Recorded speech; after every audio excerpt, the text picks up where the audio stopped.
You're now listening to Unfiltered with Mia, where filters fade and real connection begin. Each week, I sit down with inspiring guests, all share solo reflection for raw and honest conversation about growth, challenges, and the wins that shape us. Hello, everybody, and welcome back to a new episode of Unfiltered with Mia. In today's episode is a special one because we're going to really target a couple of main points such as resilient, reinvention, and hope. And I'll do that with my guest today, who's Keziah. She has experienced many challenges, as many people, but I think the reason why I wanted her to come here and talk about her story and her journey is because when you meet her for the first time, she's such a jolly and bubbly person that you would have not imagined at one point that she, first of all, was in foster care. Yeah. Then she got married. I did. She then got divorced. 100%. Then she decided to move her whole life to Dubai and start all over again. It's a clean state. And there was the war as well. Oh, yeah. And then she made it. I'm still here. So, Keziah, how are you? Thank you for coming on the podcast. Thank you so much for having me. I think I mentioned to you, it gave me a chance to do a bit of reflection myself. And I did a post recently, kind of going back and, you know, sometimes just having a moment and looking at your journey and where you've come from. And you're like, oh, wow, it's actually been quite a rodeo. I know, right? It's funny. It's only when you really take a time to reflect back that you realize how much things you've done and achieved, because on a day-to-day basis, our mind goes so fast. Yes. That we're just like, oh, yeah, we haven't done that. We haven't achieved that. But you really need to sit down. But before we get into how you evolved through your journey, I always like to ask my guests to tell me a bit more about their childhood, because I truly believe that that kind of shaped the person of who you are today. Yeah. So tell me a bit more about your childhood. 100%. So I guess it's an interesting one because it is a bit of a different story for the average in terms of the area that I grew up in. So I grew up in a heavily white area, fairly middle class, and I'm dual heritage. So half of my family is English, the other half is Jamaican. So nice. As a household, it's a bit of a culture conflict, I shall say. It doesn't necessarily align. Yeah. And so, you know, as a child, unfortunately, you know, I won't go into full details of everything that happened that led me to going into foster care when I was about 10 years old. But the gist of it was a lot of violence, a lot of crime, drugs, just not the environment that any child should be in. And me and my siblings kind of grew up around that. And of course, you know, it didn't just impact me and my siblings. My mom, unfortunately, kind of got the raft of it. And then, of course, just by default, our entire family had a lot of different, even today, a lot of conflicts still, just in terms of, you know, the culture differences, and also, you know, built up resentment that has happened from those years that hasn't been forgiven, that hasn't been moved on from, which is understandable because it was not a particularly normal childhood. It's not a nice childhood, but, you know, one that has definitely made me who I am today, which I think, you know, having that context, I think is always of course. I truly agree with you. But then tell me exactly, so you entered foster care at the age of? 10. Did you understand what was happening at this age? Because you're still young, right? God, I had no idea. I had no real clue. And it's so interesting because no one ever speaks about this. So I love this question that you've just asked me, because actually my childhood up until that point was my normal. I didn't have anything to compare it against. So there was nothing in my life that I knew was, this isn't okay, this is unacceptable, that's not how you should be treated, that's not how you should feel. So for me, it was almost like a huge shock to the system to be taken out of the household that I was in, which was definitely the right decision because of how violent it was. However, I hadn't known any different. So I was just a young girl that absolutely worshipped the ground my father walked on. But in reality, and from the outside world looking in, they saw a father that was really abusive and causing me obviously a lot of harm. So it was absolutely the right decision to take me and my brother away from that situation. However, as a 10-year-old with my little 9-year-old brother at the time, I was being removed from everything that I knew, everything that I was familiar with. I now wasn't seeing my other siblings. So I've got half siblings that remained with my mom when me and my younger brother went into foster care.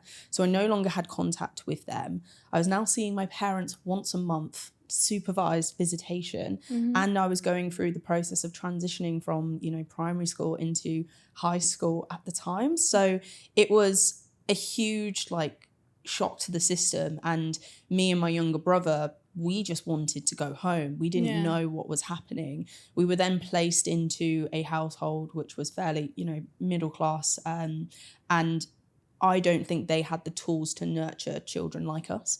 So, you know, there's a lot of stories that happened off the back of that me and my younger brother, we actually ended up running away and trying to get back home. And that was the kind of pattern that we were going with when we first moved into foster care. And it wasn't until moving around to a couple of different families until we landed, I guess, at our last foster home, which is who I still call my foster parents today. They're still very much present in my life, which is a beautiful thing because it doesn't always happen.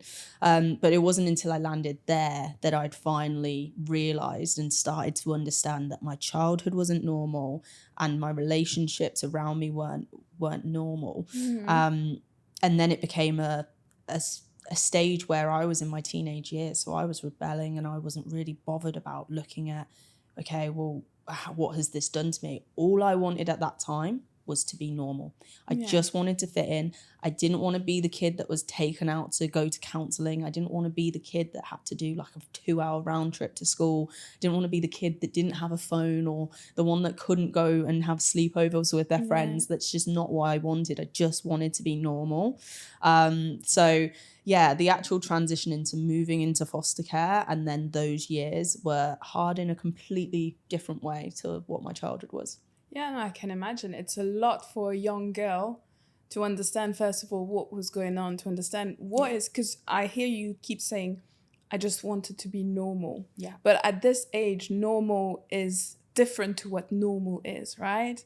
Like you had to go through many things over the years to understand and process and be like, right, the normal that was there when I was younger was not the right normal. Yeah. But it's just that because of the and it's something, unfortunately, every teenagers or every young people has this issue, is that idea of wanting to fit in. Oh, 100%. And till this day, it's still happening. Like if you're a bit different, then you're looked in the wrong way, right? And it's so interesting because now I would absolutely hate to fit in and be the norm. But then I remember all I wanted was to just fit in. And it didn't help as well that I was going to a school in a heavily like white area. So it meant that I was doing everything in my power to kind of like reject the Jamaican side of me. I wanted lighter skin. I wanted straight hair. Everything that I was doing was trying to align to the English side of my culture. And I just completely rejected everything Jamaican. And this was also the years where I'd started to realise now that my childhood wasn't normal. And then I remember I blamed the Jamaican side for it because it was, from my personal experience at that time, it was coming from that culture, not the English culture. So, you know, through my teenage years, I resented how I looked. I resented like where I'd come from, and everything that I was trying to do was all in order just to fit in, blend in, be normal. I didn't want to stick out for a weird reason like I'd always known. Yeah, and it's so funny because obviously that's why I always say I love hearing people's story and journey, and that's why I like to share it, because I'm pretty sure people can relate to that in so many ways.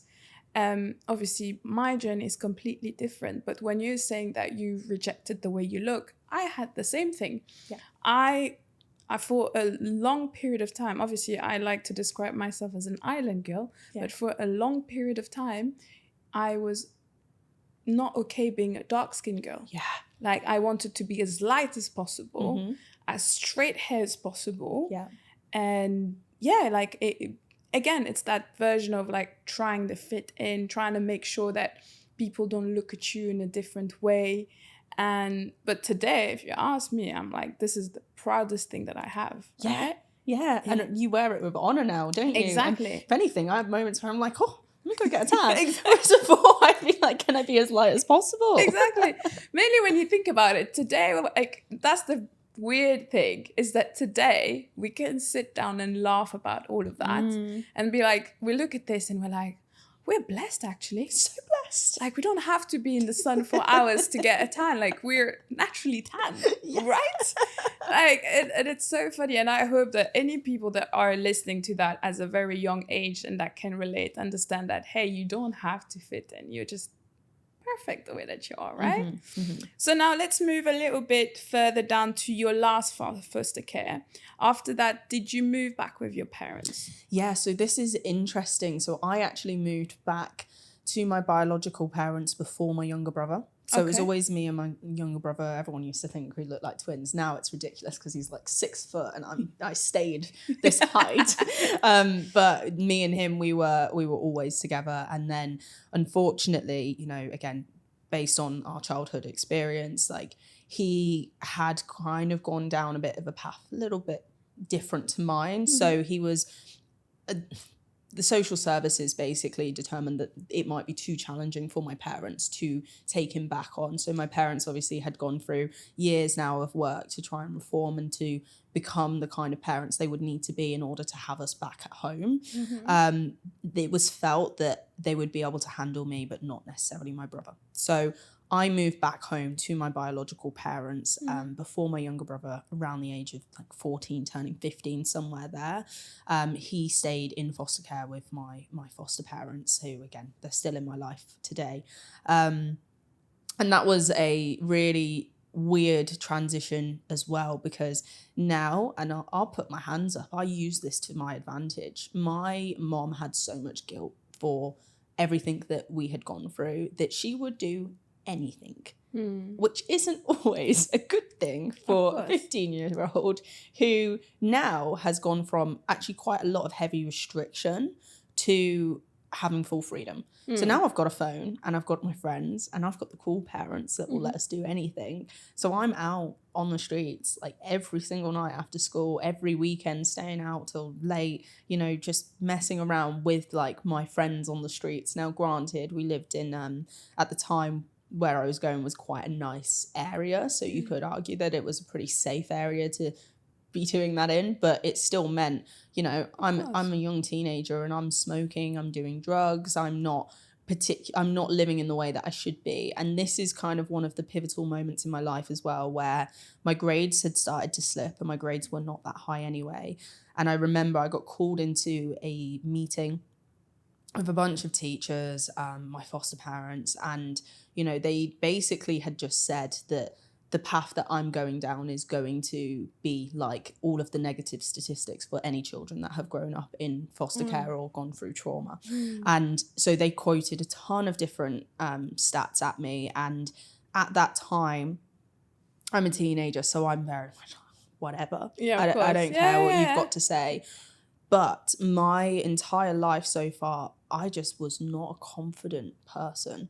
I had zero confidence. So to then be told that you're not actually going to make it, and it's going to be really hard for you to get out of this generational like trap, if you like, this cycle is going to keep repeating itself because that's the cards you've been dealt. To be told that at that age, well, for me, I was like, that doesn't actually incentivize me to go the other way. At that time, it incentivized me to continue doing what I was doing. So that in itself was like a whole transition. Thankfully, eventually, I am a stubborn person. When it flipped in my head and I started surrounding myself with the right kind of people that believed in me before I believed in myself, and in those environments, I began to start like slowly building up more and more confidence. And, you know, I will, you know, credit part of my ex-husband. You know, he came into my life around that time. We were very, very young when we met. And he was one of the first people that really did believe in me and helped me not only build the confidence to go away and accomplish the things that I did, but also, you know, he was somebody that helped me create a vision for a life that could look different. Yeah. So it was the first glimmer of hope outside of what I'd known and the experiences I'd been exposed to, that there could be something different there. Yeah. So that's when life began to start changing. I stopped doing any drugs. I stopped smoking. I just got into, I got into college. It was, this is where my creative side comes out. So I went to college for carpentry, of all things. Oh, wow. Okay. How random is that? I know. I would never picture you there, but okay. I hear it. I know. I hear it. So okay. I was always, quote unquote, a tomboy with a vivid imagination. Okay. So I went to college for carpentry, and even at school, I was all for all of the arts. So I did resistant materials, dancing, singing, artwork. That's the bit that I was good at. I was terrible at anything more academic. Maths, English, gosh, I don't know how I coped with that. Science, I spent half the time in isolation because I'd mess around with a Bunsen burner and then get told off. So my entire life, I'd always been creative. I was always stuck in my imagination. I think, to be honest, it was my safe place. It was a place that I could escape to. Yeah. I could do anything in my imagination, and then that just also meant I became quite a practical person because I could visualize these things. Yeah. Mm-hmm. So for me, I wasn't academic, but I was certainly very creative. So I went and did carpentry. I did a long time of furniture restoration, so antique furniture restoration. That was fun.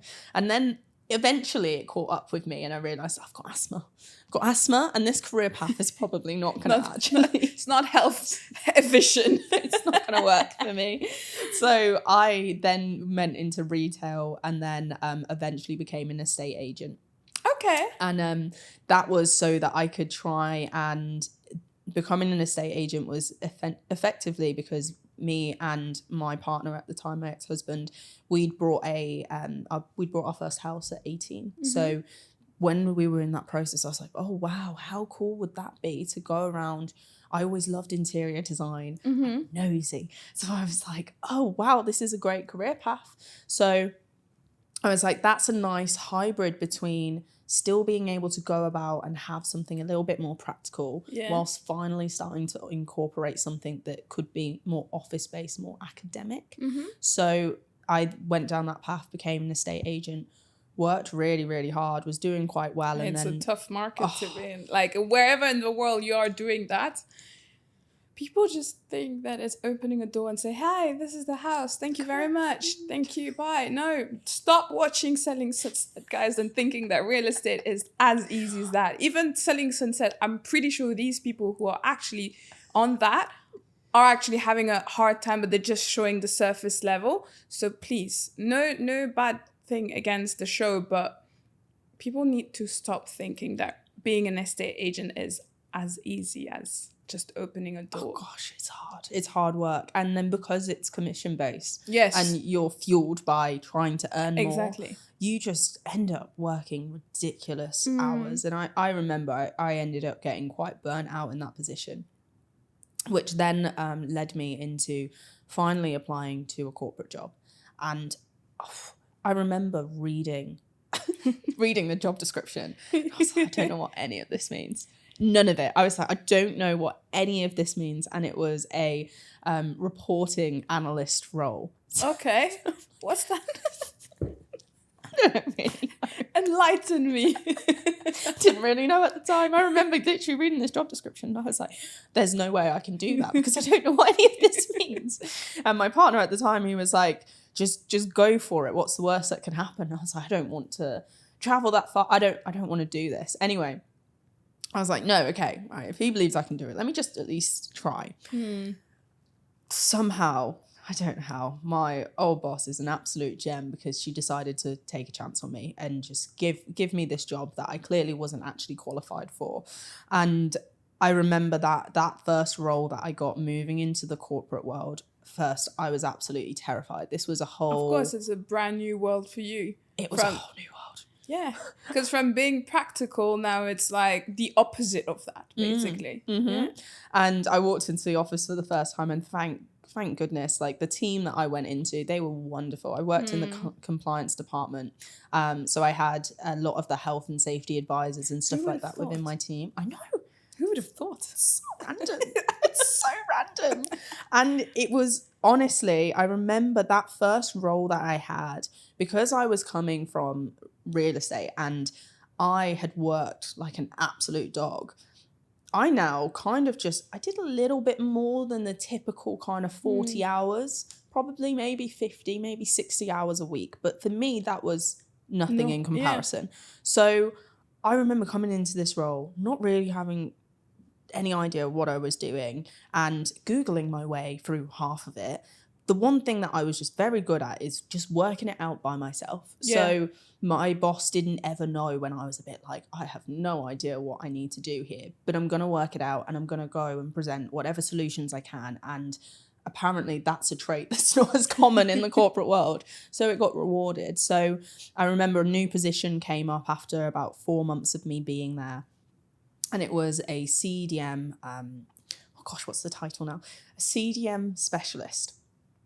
What's CDM? What's CDM? And my boss had gone, I think you should actually apply for the position. And it needed some qualifications that I didn't have. And I was like, I don't think I'm going to get it because I need these qualifications. Yeah. And she was like, just apply for the position. So I applied for it, and it was construction design management regulations. So it was specialising in part of the legislation, which was all focused on just the health and safety and how to basically project manage a construction project in the UK. Okay. So I applied for the position. The specialist role, of course, was too advanced for me. But what they did is they said, you did really well in your interview, so we're going to bring you in as an advisor and we're going to put you through the qualifications that you're required to do in order to have this position. Wow. Okay. Yeah. All right, let's go for this. So did the qualification, stepped into that role. Now all of a sudden I'm an advisor. I'm going into these meetings. Before, as an analyst, I was kind of working away in the background with myself. Okay. Now I'm expected to be the person to advise in these meetings in a heavily male-dominated industry. And I think I was 20 at the time. Oh, wow. Okay, very young too for that role. Yeah, definitely. So I'm going in and of course all of my colleagues, they are in their 40s somewhere, and I'm advising. And anyway, became really good at influencing people and getting people to listen. So they promoted me up into the specialist position. And I sat down with my manager one day and I said, I really do appreciate where we've gotten to. I love this role in many ways. However, it's not me. I'm not a specialist. I don't work in, I'd like to have, I think my skill sets are more aligned to doing a lot more. I think I'm more versatile than this, and I'd love to become a manager. Okay. So they took a chance on me. And I then started managing the reporting analysts within the team. So my old position, they moved under me. And then from there, I slowly built up a team. I changed into a new role. And anyway, I'm trying to cut this story a little bit shorter. I had 6 promotions within 4 years. Within the same company? Within the same company, which is pretty unheard of, even in that company. Which is great. It was amazing. And the last role that I ended up in, I managed a team of 25 individuals. It was, over £1 billion spend that we managed. And my entire job was basically influencing. So it was lobbying with the industry to try and change the regulations across the UK, whilst also dealing with the operations internally. And that's what my team was there for. So I was basically speaking to a lawyer every single day. This lawyer. I still speak to him today. Dom is the best person in the world. He's fantastic. But every single day it was me and the lawyer kind of against the world, against the industry. It was a fantastic job. But again, it still wasn't very me. Okay. So what got you into what you do now? Obviously, you're the founder of Zenith Vision. And I wrote it down because I wanted to make sure that I pronounce what you do pretty well, because she is not a videographer or photographer. She is your visual branding partner. Correct? Yes. Got it right. And that's important because, when I first picked my camera back up, so as I said, were you always doing were you always taking pictures, or were you always someone who was doing that in the background before you started to be like, right, this is what I want to do now? Yeah, so I got my first camera when I was 15. So, Right, when you moved back with your parents. yes, Right. yeah. Okay. So for years it was just like a hobby I'd pick up every now and then. And to be honest, it was actually kind of more in the era of, the fitness like influencers all coming up. And I'd been going to the gym now. I started the gym when I was 15. So I got this camera to just kind of try and document that. Funnily enough, I didn't document much of it. I ended up taking photos of other things like nature and the world. And, there were many times where my career and stuff took over and I put the camera down and I just left it there, and then something would happen, I'd pick the camera back up. So I'd kept going back and forth to the camera. And then when I got Hercules, who is my miniature dachshund, he's so cute, he is the best in the world, he's adorable. That was the time when I got the camera back out and I was pretty consistent with it. He's got his own Instagram. It was lockdown, don't judge me. We are not here to judge, don't worry. He's got his own Instagram, and I remember I started taking photos of Hercules and post them over his Instagram. And anyway, as part of everything, so my career was going really, really well, but I was feeling lost now.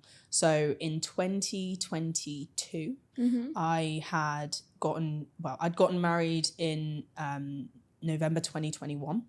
Okay. And then in 2022, we had a second wedding. Reason being is because of lockdown. So we had a wedding in the UK and then a wedding in Greece. Hold on that, because I want to dig a bit more into that part of your life, but just hold a bit more on that. Okay. But okay, go on. So back into, I guess, 2022, this is the year where I thought I was spending a lot of time distracting myself. So I'd gotten married in Greece, which meant I'd spent 3 weeks in Greece. And that was in the middle of my bodybuilding prep for my 2022 season. Okay. So that entire year was all consumed with bodybuilding, my dogs, the wedding. It was such a busy year, and one that, there was a lot of accomplishments that obviously my career was still moving forward. I got a promotion in that year, but also I'd stepped on stage for the second time. I did 6 shows in the end and left with multiple first place finishes, did quite well at the finals. And then everything ended at the end of 2022, and I finished my bodybuilding shows. I'd finished, the planning for this wedding and all of this stuff. And I looked around and I was like, I don't know what to do. I feel like I've got no purpose. Yeah. And all of a sudden I was like, hang on a minute. I have just spent my life really building this life, which from everyone else's viewpoint looked incredible. Yeah. I had a 4-bedroom house on the edge of the Cotswolds. It's literally everyone's dream. I had 2 dogs running around. I had my husband. I had a thriving career that only looked like it was still going up. And I was very active. I was going to the gym. I had a good circle of friends, and I just was not that happy. But I very much was like, this is so much better than the life I ever thought I could create. Yeah. So much better. So I was like, okay, well, I don't know more beyond this. So I was fine with it. I was good with it. You but I kept was going like, with it, yeah. I was like, okay, maybe I need to work on myself at this point, because it doesn't matter what accomplishments I have. For some reason, I'm still not happy. I've got everything and more than I ever dreamed I could have. And I'm just neutral. I'm just like, okay, this is good. Right, what's next? So that's when I first started trying to work on myself a little bit more. And that's when the decisions of, okay, let me actually take, let's do more when it comes to photography. Let's nurture my creative side. So I got my artwork back out. Let's nurture some family relationships as well, because again, from being in foster care, moving back home, some relationships had been nurtured back to life, others hadn't been. So let me invest more time back into my family. Let me build stronger connections.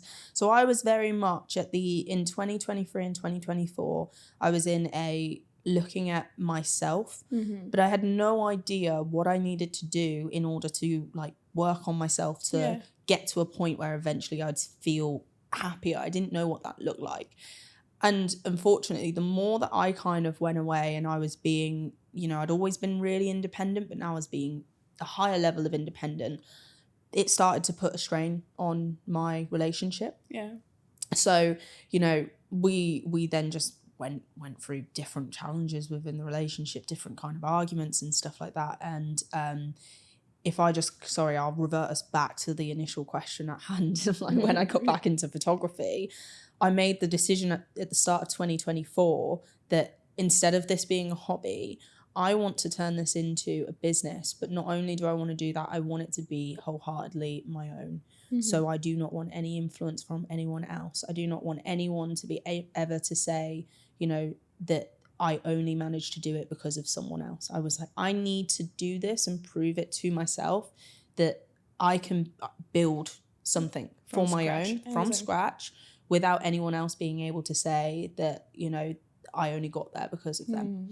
So I basically spent as much time as I could working out what do I want this to look like. And it started with just time for photo shoots. So free shoots, going to bodybuilding shows, you know, doing shoots in the gym. And it was meant to just be photography. And then I started dabbling in the videography world. I got a creative mentor. So Kyle Sheriff Media, he's an absolute gem. He's incredible at what he does. So started learning more from him. I started going to some classes, started learning more courses, and over time began building up more and more of a reputation for myself and for the business. And when I set it out and I created it and called it Zenith Vision, it's because I never wanted it to ever just be me in the end. That wasn't the purpose.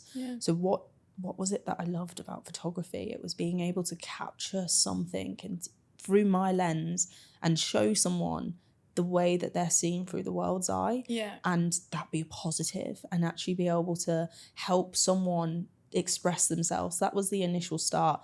Then it grew into, I saw all of these amazing businesses, these online coaches, and I know what my coach did to change my life. And I was like, gosh, these people don't get the recognition or the credit they deserve. So actually being able to work with online coaches and mentors and be able to hopefully shed a light on how much impact they're actually making and help them promote their business, that became my driving force. So Zenith initially, you know, it was this, I want to find my highest self. And the actual meaning of Zenith is the highest point of reach. And the vision is always striving to get there. And that's what it meant to me by coming up with that name. From there, it's just been strengthened over time in terms of embodying that in everything I do in my life. It's working out, who do I want to be? What is the highest version of myself going to do in these situations? How do I behave? And then how do I also help someone else go on that journey? And for me, my clients they're exceptional. They're absolutely exceptional, and I'm very fortunate that I get to work with brands that I genuinely believe in, and I've watched them change people's lives. And this is kind of what that step looked like for me. It was, can I create something from scratch for myself and then help others also start changing their lives? And it just grew arms and legs until the point where I was like, you know, it would be a disservice to myself and the world if I do not take this full time and just risk it all and just go for it. And there was other things that influenced that decision, which I'm sure we'll touch on now. Exactly. Do you know what? I love hearing your journey, and I think it's very inspirational. I like, you know, what I'm hearing from my perspective is, from the moment you came back to your house, to your home, to your family, to then afterwards, obviously you went through your rebellious years, and then people had hope to help you get out and, you know, see a brighter path. Even when you were talking to me about how you got your job, you told me yes, because your partner at the time had hope in you and told you, let's do it. Same for your manager. She had hope with you and what your capacities is, and that's how you moved. But you know where I see the difference is that with what you do now is you had your own hope in what you were bringing forward. You're like, right, this time I hope for myself and I know that this is going to work for me. And that is the beauty of it. It's incredible. It goes to show how much you have people's support, but then you have to believe in yourself. 100%. And this is actually really important, and it's a strong message I like to give to people as well. Is that we can't always control our cards. We can't control how they've been dealt. We can control who's in our lives and the influences we have around us. Mm-hmm. To an extent, of course, there are circumstances you course. can't, but, you know, whatever cards we've been given, you can look to change that. And I think for me, where I say now is I surround myself with such an incredible circle of people that are all so ambitious, but the common theme between all of us is belief in each other and support there as well. So I always say it as well, just go about your day in a way that spreads some sort of positivity because you don't know what anyone else is going through. So, Absolutely. you know, even a conversation in a lift could change somebody's perspective. It could change their life, because I've had it many times in my life where somebody has influenced me in a way that has completely changed my mindset and how I move forward into the world. So all this is about is trying to get as much exposure out there for people, for them to then be able to have something to grasp onto and then build upon, because that's how it started. For me, it was an initial, you know, being exposed to the right kind of people, different themes from my foster parents as well, right? Yeah. People that believed in me, that had love for me, that cared for me, even when I didn't myself. Slowly over time, building up that level of confidence within myself, and then being able to go, now I have the choice and I can go and build anything that I want. And if I can help anyone else go on that journey too, I absolutely will. So, you know, if we can just spread more positivity. I love that. Yes, I agree with you 100%. A smile, a hello, a conversation can do so much, because, you know, one time I reposted something on Instagram where it was showing basically a building with like different, obviously, people living in their apartment. Yeah. And then they say what each of them are going through. So we don't think about it. No. And it never occurs, because we're always like, oh yeah, you know, I'm going through so much, but do you know how many other people are going through so much?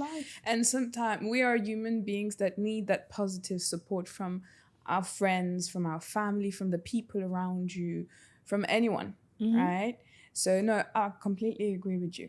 It's so powerful. Like, it is part of life. And what I'll just add on to there as well is I speak about online coaches because they don't always see it, but the domino effect on what they are doing in this world is massive. Of course. Because you are speaking to someone every single week and you are helping them gain and build confidence. Yeah, it might have started with a physical goal or a physique goal, but from there, the confidence that you instill in them will change how they move in life, which will affect their career. It's going to affect their family, how they act in their household. And I just think this is why I have stuck in this industry, because the ripple effect of what they're doing is massive. Because even if it, you know, one individual who's gone to someone for a physique reason has then gained all of the confidence, they then will start acting differently at home, in their work, then that can ripple into someone else, and it's just 100%. An endless fall of blessings. And I just think, I love the online fitness space for so many reasons. And I think I've heard a lot of negativity in the industry recently, which, you know, it kind of breaks my heart, because this positive side needs to be spoken about a lot more. And I just know how much it changed my life. I wouldn't be the person I am today without it. I agree with you. I did an episode with my coach as well, because people think that I have this coach just for the sake of physique, but I give him so much credit because he helped me in more ways than just physically. And it's having that person when you're like rock bottom and you're just like, I don't know if I can do this, but he believes in you so much. And that is enough to keep me going and showing up. You know, they're like weeks where you don't want to train, but you know you have to give your check-in at the end of the week. And you're like, look, this is the reality. And he's just going to support you and be like, right, okay, new week, let's go for it. 100%. And that helps a lot. Now, we don't have much time left. And I will ask you to come back on my podcast another day so we can extend this conversation, because I think we have so much to talk about. But I want to touch base a little bit more about, obviously, your relationship side, because that also shaped who you are today, right? And if I'm not wrong, that's also another reason why you moved to Dubai. It is. It is. You know what? This actually goes back into the themes of talking about online coaches, because as part of my relationship breakdown, if I didn't have that consistency there with online coaching, I don't know what would have happened, but it wouldn't have been good, because unfortunately, when my relationship broke down, and look, I can look back now and say it's the best thing that happened for both of us. We are both completely different people now. However, at the time, he was my world. He was my universe. And, you know, I'd gone from a household of a lot of violence, and I'd found a lot of, you know, comfort with this other person.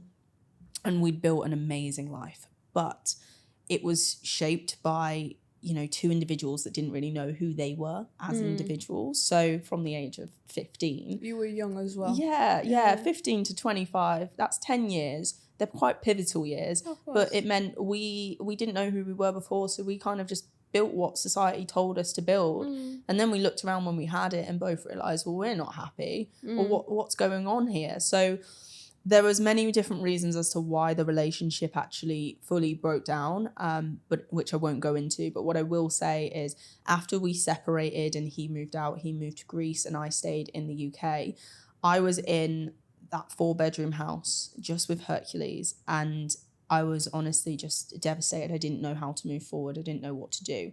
But I still had my corporate job and I still had shoots booked in with my clients. So I was now trying to show up, and I was also quite private. So I wasn't telling anyone at this point. I told one friend, and my coach eventually found out as well. And my coach found out because I lost 10 kilos within 6 weeks. Jeez. Yeah. And on my frame, I got to my stage weight within 6 weeks. I was in a really, really bad place. And it wasn't just because of the relationship breakdown. It's actually more than anything was because finally the stuff from my past, from my childhood that I hadn't dealt with because I didn't know how to, all like reared its head all at one time. And it became a huge downward spiral. And, you know, it was a very dark place in my life. Like, I hit rock bottom really, really hard.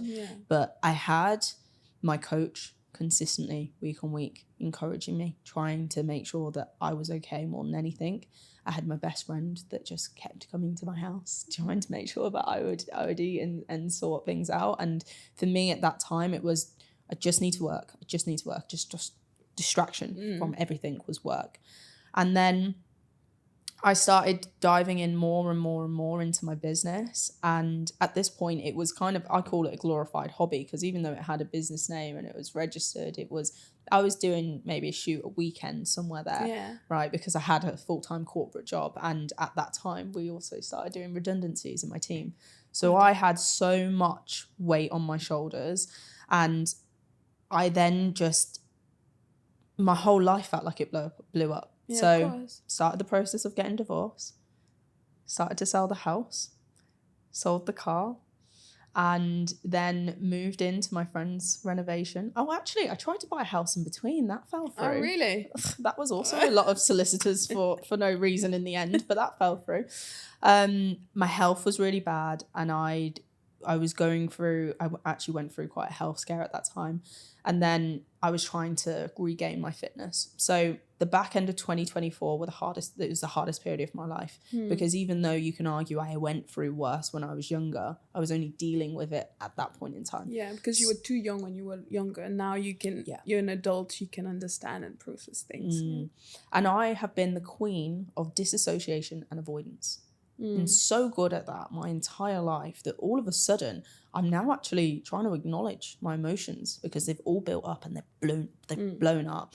So going through that, the whole of 2025 was a huge learning curve for one, but I was juggling a banquet of things that needed to be dealt with. Things that some people will you know, they're massive things that people would probably crash out about. But for me, of course, I had to do them all at once. Yeah, of course. Of course. Because in January 2025, me and my friend, we came to Dubai, and she employed me to be her videographer while she was here.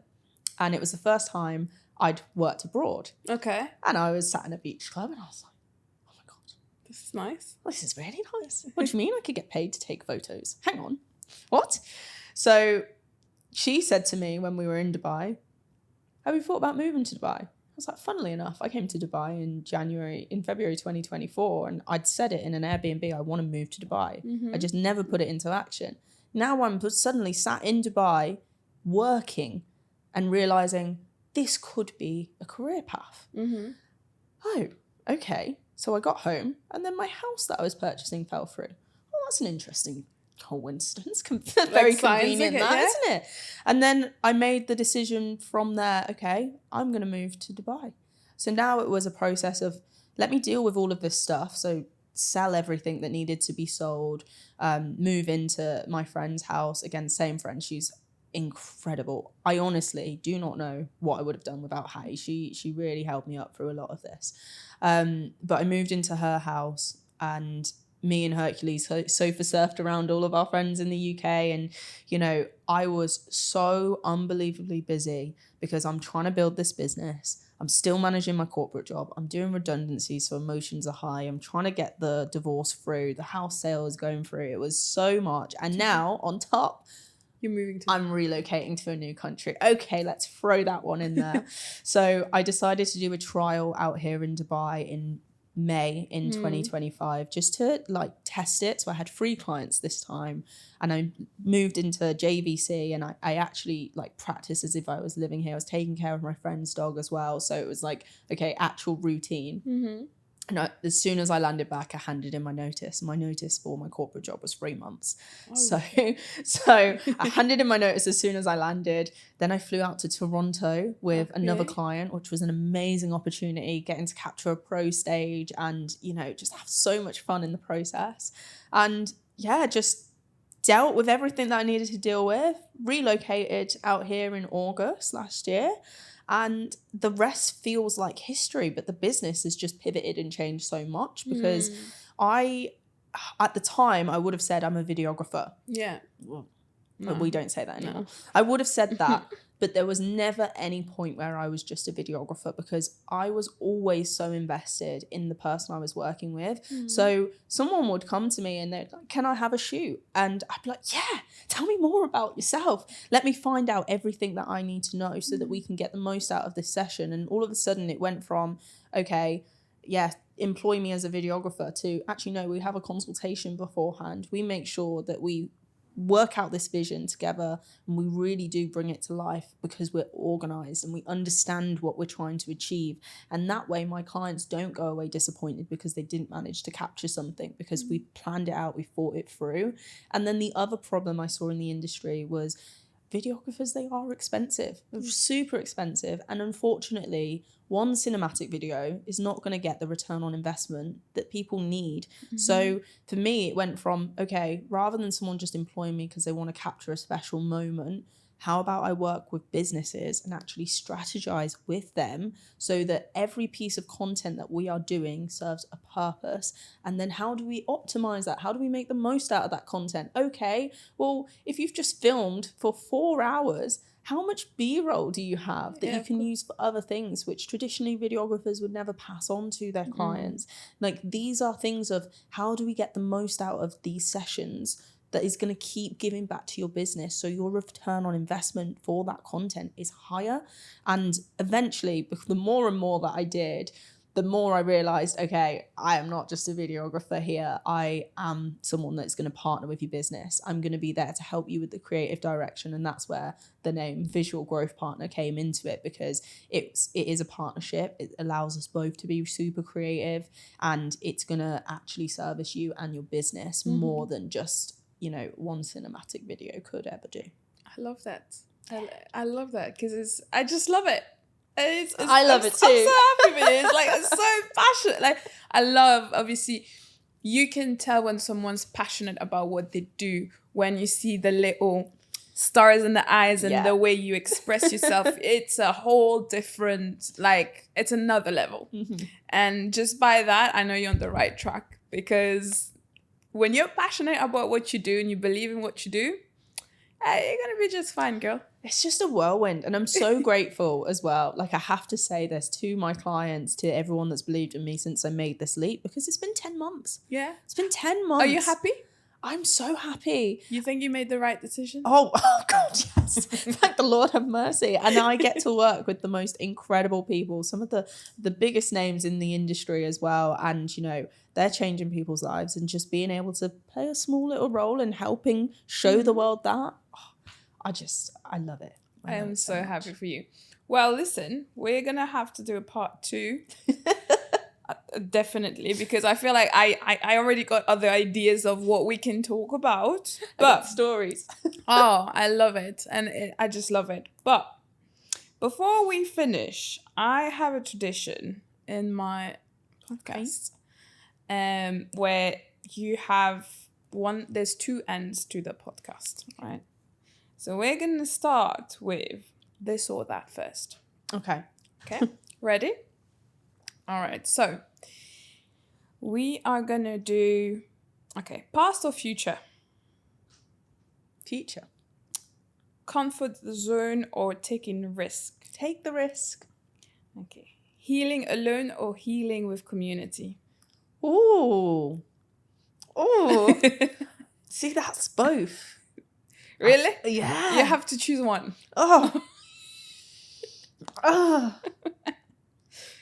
I'll say community. But it hurts my soul because there's a bit of solitude that you kind of, I think you have to go through. But yes, community. Okay. Lean on your community. I'll take that.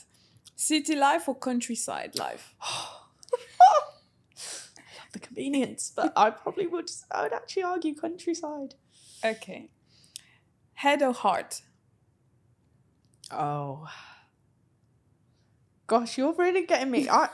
The world is full of paradoxes, and you're giving me so many here. Because don't think too much. What comes first? The old me says head, the new me says heart. Good. Okay. We like that. There you go. We like that. Home cooked meal or takeaway? Home cooked. Okay. Not that I have my gas turned on. Not that I've cooked a single meal in Dubai. I mean, Dubai's convenient. You can still hit your macros. Meal prep. Exactly. Don't worry. There's a lot of things in Dubai that if ever you're not a great cook, or you don't like cooking, or you don't have time to cook, you'll still hit your macros. Yes. I can guarantee you that. Right. Dubai brunch or beach day? Beach day. Okay. Coffee shop work session or working from home? Oh, different purposes, but home. Okay. I love my house, and Hercules is there. Okay. Unlimited coffee for life or unlimited flights? Flights. Okay. Never use social media again or never watch Netflix again? I need social media for my job, so never watch Netflix is an easy choice. Okay. All right, no worries. That works. I like that one. I thought it was funny. Accidentally send a voice note to the wrong person or accidentally post an unedited video? Oh, God. Trauma. Oh. I feel like less damage would be done with an unedited video, to be honest. Really? I thought you were going to choose voice notes. I was like, no, I'm pretty sure she's going to choose. No. Gosh. Voice notes or crime. Get cancelled. Right. Live without your phone or live without your camera? You know what? I would rather not have a phone. Okay. Camera and laptop all the way. Okay. Get rid of these things. They're horrible. Too accessible. Okay. That one is a bit of a tricky one, but I'm just going to throw it in there. Have an embarrassing, excuse my English, guys. I'm a French speaker. It's very hard sometimes. Embarrassing childhood photo leaked or your search history leaked? I don't think either's that bad, to be honest, because I already exposed myself with my childhood photos on my Instagram. Go look if you really want. And also, things are only embarrassing if you think they are. I like that. Okay, let me see if I can find one more. I love this, by the way. Before we go to the final part, which is also one of my favorite. Because I wrote a bunch. Okay, no, I don't know. Do you like coffee? I do love coffee. Okay, right. No Wi-Fi for a month or no coffee for a month? I'm going to have to get rid of the coffee. I need Wi-Fi for my job. Honestly, I pay $500 a month for my Wi-Fi because essential. Thanks. I hear it. Right. Are you ready we're going to move to the last section. Okay. Which is called the rapid fire question. Oh, gosh. Which means it needs to be rapid fire. Okay, all right. All right? I'm not very good at being concise, as you can tell. You're doing a decent job so far. You're good. You're good. I have faith in you. Coffee order. Oat milk latte. Iced. See? Easy. Very good. I'm starting. We're going to warm up first. One word that describes your life right now. Blessed. Favorite thing about Dubai? Convenience. Share the Twitch more. I love it. All right. A song that represents your current chapter. Make Room. It's a gospel song. Okay. I will listen to it. Biggest red flag? I am fiercely independent and fully willing to do this life on my own. Biggest green flag? I'm very loving once you break down my walls. My girls know. Okay. I take care of them. Dream travel destination? Ooh. Little twitch again. I don't actually know. Where do I want to go? I want to go everywhere. Dream travel destination. Anywhere. Right now, Thailand. Oh, you've not been? No. Oh, you're going to love it. Place me in Thailand on an island and do not let me leave. Okay. I need a sunset. We'll talk about that outside. Okay. You will love it. I'll sell it to you. Don't worry. I'm sold. Convinced. Let's go. A quote you live by? I tend to have a theme every year. But act in line with the person you want to become. Okay. All right. Let's go a bit in the funny section. Most used emoji? Ooh. Maybe the fire or the chef? I call so side story. Me and my clients, we will always say, let me cook. Okay. Let me go and cook, so I've become chef. Okay. Maybe the chef? No, that's not the most used, surely. The little sparkles, you know, the three little sparkles. Yeah. I use that all the time. And a little brown heart. Okay. I'll take that. Most embarrassing thing you've done as a photographer/videographer? Oh my gosh, the most embarrassing thing I've done. Probably sound issue. Really? Yeah, okay, I'll expose myself.